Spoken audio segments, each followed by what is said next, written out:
Hi folks, welcome to the Prepared Homestead. This is Travis. Thank you all for stopping by to watch. Well, we've got a couple of things to cover in the news and then something I want to talk to you about. So we'll get started with that. You saw the footage as I started the video, and many of you already know about this, but I just thought I would mention it, that early this morning, the Georgia Guidestones, someone decided to detonate some type of explosive device there and destroyed part of the Georgia Guidestones. Not a lot of details yet on this, other than just what you're seeing in the footage. It was only one of the pillars. It's obviously it's still standing. You could see that for yourself. But part of the pillars were one of them was destroyed. There's a few little interesting things that's already come out about this. So if you watch the details, to slow down the actual footage that on a security camera, which is what you saw in the beginning of the actual explosion. The explosion took place at 4:03 and 33 seconds in the morning, which, 33 is a really important number for those folks that build those things and all that. And we won't go into the detail of what the Georgia Guidestones are. If you don't know, get on your search engine and type in Georgia Guidestones. Look on YouTube. Just type in Georgia Guidestones on YouTube, and you'll find all kinds of videos and documentaries talking about that and what it is. For the ones that know what it is, I don't know. Is this a sign that folks like you and I have had enough and we're fighting back, or is this some kind of message being sent in their own weird little ways? We'll just have to, I guess, wait and see. I did see something that was kind of interesting. Maybe the Georgia Bureau of Investigation apparently jumped on investigating this quite quickly, and I'm not sure exactly why, under what jurisdiction requirements that caused them to investigate this so quickly, or if it was just because of the nature of what it is. But the point is that someone decided to destroy part of it. Now, from my understanding is that this monument there in Georgia gets vandalized quite often. That it's pretty much a yearly thing that they have to go in and repair it. But never has it been vandalized by this much, because it's a very large slab of granite, multiple slabs of granite. So it would have taken, I would think, a pretty decent charge to do what was done there. But anyways, in other news, which, my opinion, this is more important. The president or his administration or someone under his control they've discovered that all these oil reserves, the strategic oil reserves that they've been releasing, this is oil that's being held by our government that you and I pay for. Okay, this isn't oil that is owned by some private company and they can do whatever they want to with it. This is owned by we the people, right? This is our oil. And we have this oil in case, let's say, there was a big hurricane and it knocked out a bunch of refineries, or we went to war, or something happened that caused an immediate emergency when it comes to the production or refinement of oil. And so we have these strategic oil reserves for that purpose. And Joe Biden has been releasing a lot of that in the last few months. You all know about that. In fact, it's down to the lowest level that it's been since the 80s. Well, it's just come out in the news that, in fact, a good portion of that oil that's been taken out of our oil reserves has been going overseas, some of it to Europe and some of it to China. And it's possible that up to about a third of what's been released has been given to China. It doesn't say, I've not seen anything that we sold it to China, but that we gave it to them. So here you are paying $5+ a gallon, many of you, some of you a lot more than that.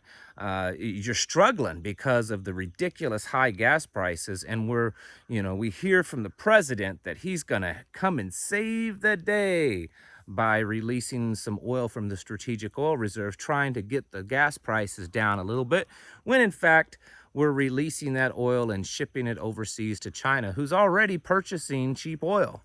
They're getting cheap oil from Russia. But that's just the nature, because they care so much.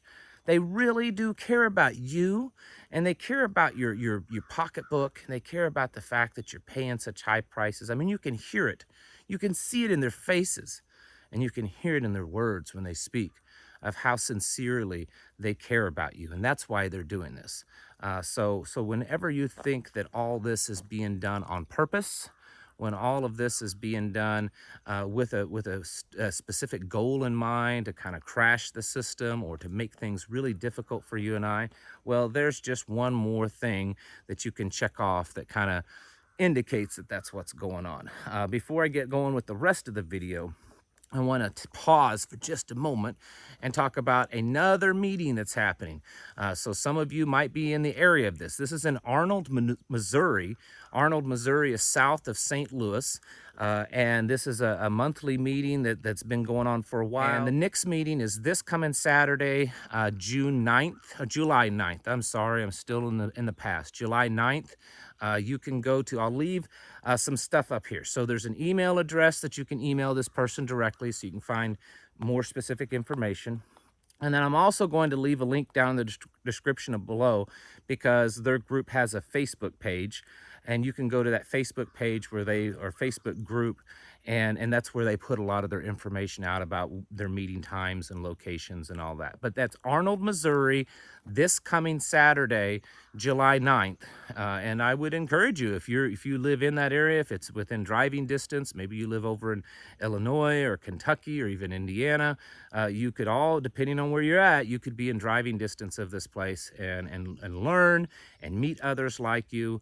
Arnold, Missouri, July 9th, this Saturday. And email the lady if you'd like to get some more information about it. What I really wanted to cover today, though, is not news kind of stuff specifically. This is more of just, well, what's going on, and definitely how we can prepare for it. I don't know if maybe it's just me. I suspect it's not. I suspect many of you have kind of noticed the same thing. But the world seems to be going crazy. And I don't mean that in just a joking way. I mean that in a literal clinical way. I am no doctor. I'm no psychologist. I'm no psychiatrist. I'm no medical person of any sort that would have any type of knowledge or training or licensure to diagnose anyone as crazy. But I can tell you just from my own observation, it seems like the world, and especially America, is losing its mind. They're going crazy, and going crazy in many different ways. Today, the type of crazy that we're talking about is the more violent crazy, and how you need to be prepared for that. I'm sure many of you, if not all, have seen videos over the last couple of years, everything going back to, let's say, the BLM riots, you know, those mostly peaceful protests, all the way up until just recently. And I mean, there are channels and sites and stuff on YouTube and on Twitter and other places that share these on a daily basis, to the point that they've probably made themselves a pretty good business of just everyday sharing and maybe even talking about these various random videos that are being shared all over the internet. And there's so many of them that I at first I was going to show some of these videos, but there's just too many.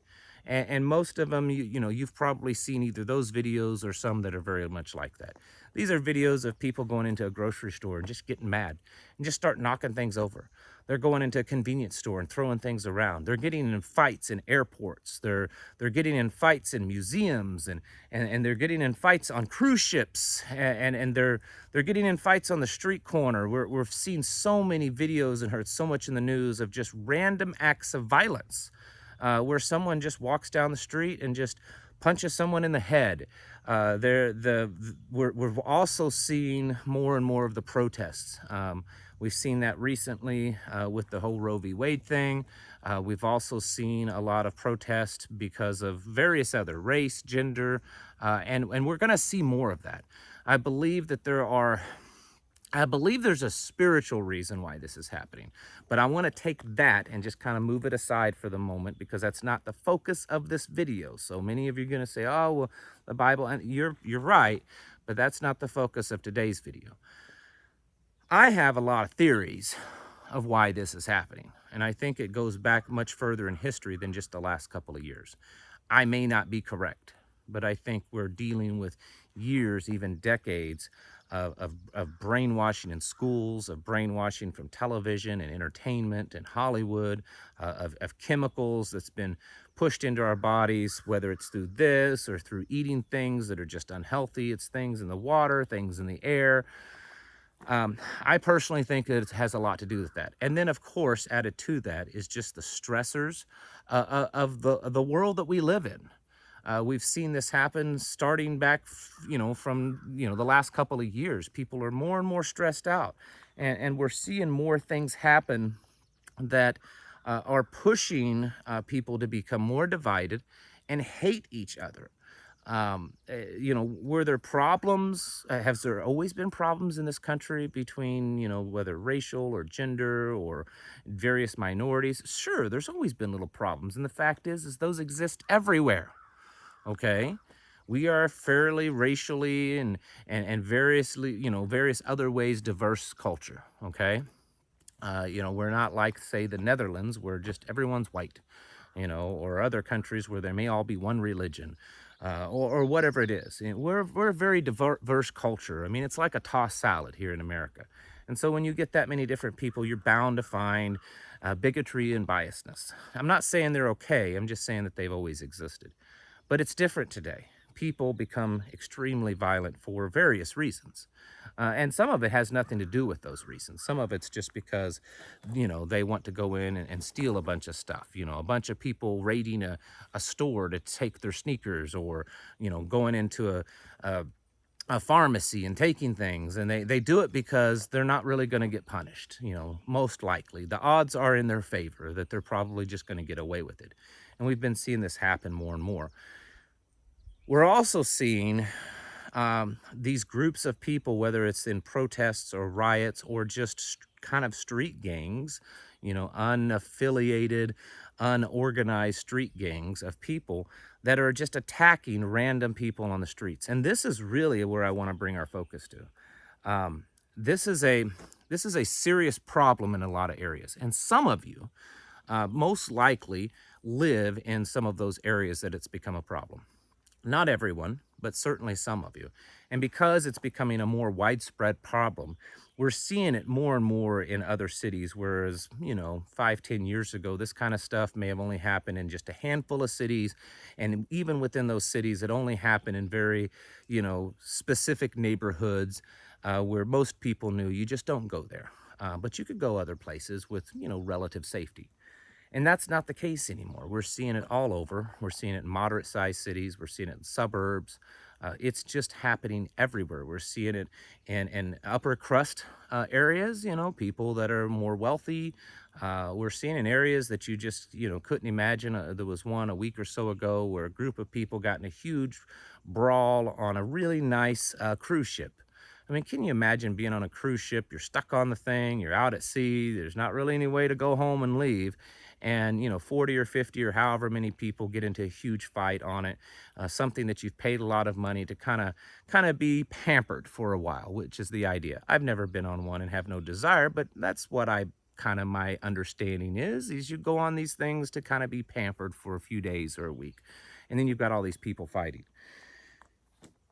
There's a lot of reasons, there's no respect for anyone anymore. There's no respect for people themselves. They're greedy, they're self-absorbed, narcissistic. I mean, I could go on and on. But the real point to this video is how well are you prepared for that? How well are you to be observant of that? You need to, when you're going out wherever you're at, you should have a heightened sense of observation when you're out, watching for people that are a little strange, that are acting a little strange, groups of people. You should work on training yourself, at least mentally to start off with, and then definitely physically, to how to avoid this and how to get out of it. And I'll be honest with you, some of the more recent videos I've seen, confronting this kind of stuff probably isn't the best option, even if you're armed. I mean, we've certainly seen the videos of these shootings. There was this one this weekend, I believe up in the suburb of Chicago, and you see all these people running away because they hear gunshots. And people do run from that kind of stuff. But I'm talking about when it's like the fights and the protests and stuff. And I've seen many times where people pull a weapon and even attempt or actually use the weapon, and it doesn't really stop it. You don't see, you know, the 10 people that's trying to maul someone just jump up and run away because he pulls a gun out or even because he fires the gun. They continue on their assault, and they're able to many times overtake the person because there's just so many. And I don't care how trained you are. I don't care how much knowledge and skills and all this kind of Rambo stuff that you've had in the past. When you get, you know, 5, 10, 20 people that are just on to you that rapidly and that quick, the odds are you're not going to be able to come out with a win, okay? This is something that I think that we need to start preparing ourselves for, because I think we're going to continue to see this. This is just one more sign of the collapsing of our civilization. And we're seeing it now mostly due to certain agenda issues, you know, race and gender and you know, abortion, all these kind of things. We're also seeing it because of just theft and crime, that kind of stuff. But we're going to start seeing it more and more just because people want to, just because they've lost their mind, just because they're hungry and maybe you've got the last loaf of bread, or they can't afford it and they're upset to see that you can afford a basket full of groceries and they can't. And we have seen that kind of stuff already if you dig around and look at things that's happened over the last year or so. So I want to really encourage you to be thinking about this and thinking about how you have prepared for that. Do you carry a firearm? You know, are you legally allowed to? Do you live in a place that you can? And just because you live in a state that has concealed carry doesn't mean that, you know, it's safe to even carry. There are places, not just other liberal, obvious states, but there's even places in our own state, my state, that's that we wouldn't go to. We just flat out won't go, because we know the risk is increasing constantly because of the increasing violence that's happening on the streets. And so even though I do carry and I am very well trained and know what I'm doing, I don't have the ego to think that, you know, I could still take on 15 of these guys that are half my age and, you know, all jump at me at once. I know that that's not possible. You know, it's not Hollywood, folks. It doesn't work that way. And we have to start being, you know, very cautious about this. We need to, you know, kind of have plans. You need to be talking with your you know, each other, your spouse. You need to be talking to your children. Work on maybe code words to use to alert the rest of the family if one person believes something is happening. Work out plans of when you go to a store shopping, you know, how are you going to get out of there? What are some things if someone walks in with a gun? You know, do you try to find a certain place to cover behind? Teach your family how to do that. What are things that they can get behind that might be have some type of resistance to, you know, firearms? You know, when is a time to get out? How do you do that? How do you stick together? You know, these are things that you should be thinking about, because the world that we're living in is getting more and more crazy.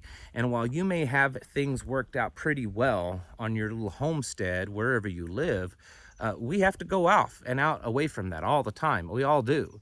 And until the day happens that we just can't leave anymore because it's too unsafe, we need to be thinking about this and developing plans and the skills and the tools that we need to ensure our safety, and most especially our family safety, because the world we're living in, it's losing its mind, folks, and you need to start getting prepared for that.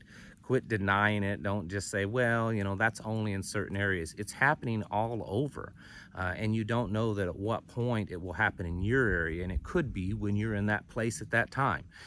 So definitely work on your preparedness in this area. Folks, get your houses in order. Prepare yourselves mentally, physically, and spiritually. Thanks for watching. I'll catch you in the next video.